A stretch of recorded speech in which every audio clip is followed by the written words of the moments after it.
Welcome everyone to Gamer Meld. Today I've got a bunch of stories to cover, starting with Intel's Arc being a real GPU now. Intel's having major bug problems. Most GPUs are now below MSRP. The 13900K is an overclocking champ, and AMD confirms their Ryzen 7000 launch, along with some other details. Okay, it's news time, and first up for today, Intel's Arc GPUs are officially a real boy. In that, as you can see right here, a company actually created a water block for their A380, specifically the Gunner A380 custom card that was obviously the first A380 that was released. You can see we have the board right here. Here is the actual GPU block. Now, of course, anyone wanting to purchase this, I would not recommend it at all. This is only a 92 watt GPU, so there's really no reason whatsoever to put a water block on it. I highly doubt that you can really get any kind of extra performance out of it at all. It's just kind of interesting because this really shows that, hey, these are real discrete GPUs. Well, pretty much no one but those in China can purchase them, but you get what I'm saying. Intel is actually serious about releasing discrete GPUs. They are truly going all in. And that really does mean that there are now 3 competitors. Now, if you've been having problems buying a current gen GPU, you actually have a chance to pick up one of NVIDIA or AMD's next gen GPUs when they're released. If you sign up for the GamerMeld Notification Squad, a free way to keep up with all the great PC hardware releases coming soon. From awesome new PC hardware deals to getting notified right when a big release drops. Just visit the link in the description, put your email in, and you're all set. I won't send you a bunch of spam or anything like that either. The last thing I sent was on Amazon's Prime Day. I mean, it's free, and you can unsubscribe anytime you want, so there's nothing to lose. Join the thousands of others by visiting the link in the description below. And next up for today, we have a really interesting story from Igor's lab. As you can see, it's in regards to Intel's Sapphire Rapids CPUs. Now, this is not their enthusiast line of CPUs, it's actually for their scalable server processors, but this will likely relate to those as well. Either way, as you can see right here, he talks about some issues with it, and actually they have, if you look, been delayed yet again. This is really becoming a habit for Intel, I have to say. Either way, one of the reasons, or at least the main reason that it has been delayed, you can see right here that there are problems and errors that are collected under NDA and internal documents. They're called NDA sites. And currently, there are almost 500 entries. So that means Intel is still working with nearly 500 errors, issues, just basically problems with the new CPUs. It also goes on to say that the trend is continuing to rise. In fact, there's a total of 12 steppings right now. He also says that as far as he's aware, he can't remember any project that needed so many steppings. So yeah, Intel is clearly having some major issues with their Sapphire Rapids CPUs. For those who don't know, if you remember, so far, Sapphire Rapids is set to come with a total core count of 60 cores, at least that is what's rumored, and it really does look pretty interesting. It's set to come with built-in accelerators, it has quite a bit of interesting tech in it, but clearly it's causing a ton of problems. And next up for today, we have a story from Tom's Hardware, and it's sort of a follow-up to my story that I did in my last video. If you remember, I actually showed the fact that GPU prices are continuing to trend down, with both AMD and NVIDIA quite a bit lower than MSRP. We're talking 9% for NVIDIA and 14% for AMD. Well, of course, given it is 3dcenter.org, this is only in Germany. And that's where the new Tom's Hardware article comes in. This is actually for August, or as of August 2022. When we go down here, we can see that quite a bit of GPUs are below MSRP. We're talking the 3090 Ti, this right here is the retail, right here is eBay.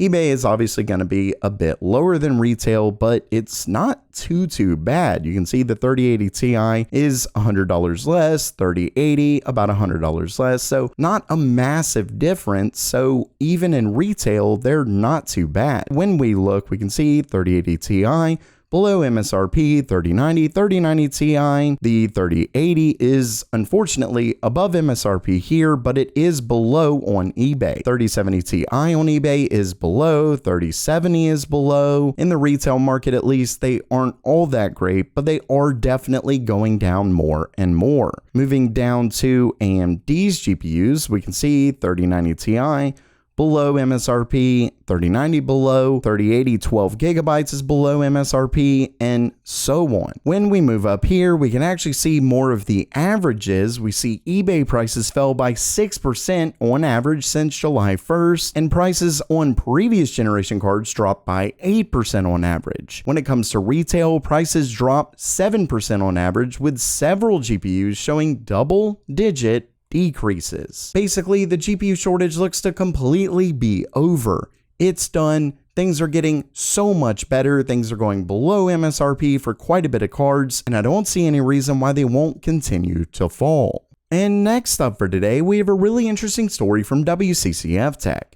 As you can see down here, we actually have overclocking performance of the 13900K from a Chinese Baidu forum member. And what's really interesting about this is that it's not the qualification sample. It's actually an ES2 sample. And what that means is that no matter how good the performance is here, it should be at least a bit better come release. So what we're about to see will likely only get better. And about what we see, let's go down here because it is incredibly interesting. As you can see right here, he actually overclocked. He did an all-core overclock. We're talking an all-core overclock, and that he overclocked both the P cores and E cores. And he was able to get the P cores up to 5.5 gigahertz across all of those cores, and the E cores at 4.3 gigahertz. As you can see here, the voltage was running at 1.3 volts, and what is pretty wild, before I get to the performance, what was pretty wild is that it actually had a power consumption of around 350 watts. So while you will see in just a second that it does really well, clearly back whenever I was discussing just the fact that from what we know, power consumption is likely going to be really high, it looks like that is in fact the case. Not only that, but he does mention that it runs really hot, but this overclocker did not need anything wild like LN2 or anything like that, so no liquid nitrogen basically. He was actually able to do it on a liquid AIO cooler. So not bad at all, and apparently, at least according to this, it can actually cool it, let's see, with a high-end air cooler. Though, as he mentioned, it does run really hot, so I definitely wouldn't suggest it. Still, an AIO cooler is definitely something pretty much anyone can do, and when it comes to the performance, we can see that in Cinebench R23, he got a multi-core score of 39,365. That's really impressive. Specifically, it's a 43% improvement over the i9 12900K, and one thing that's pretty wild is that it actually, at least according to WCCF Tech, would essentially match the Threadripper 5965WX. So we're talking a 24-core CPU. Now, you might go, okay, well, the 13900K is a 24-core part. Yes, but remember that this is a 24-core 48-thread part, so there's actually 50% more threads. Not only that, but when we move down here, we can actually see that the 13900K was able to get 6.1 or right around 6.1 gigahertz across all 8 P cores. We can see it down here, 6,085 megahertz.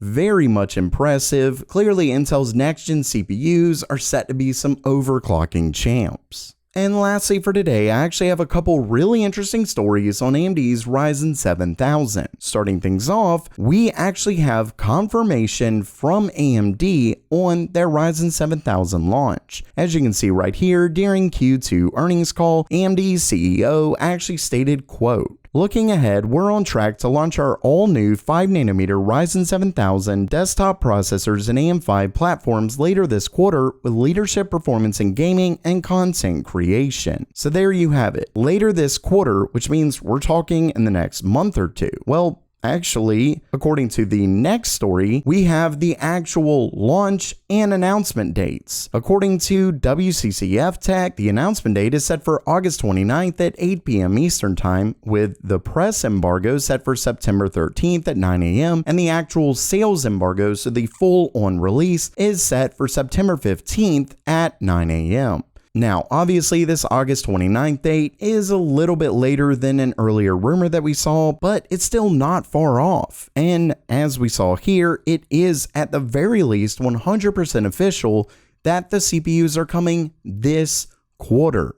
So while that does it for today, are you pumped for AMD's next-gen CPUs, or are you more excited for Intel's next-gen? Let me know down in the comments below. And if you liked the video, please subscribe. And as always, have a great day.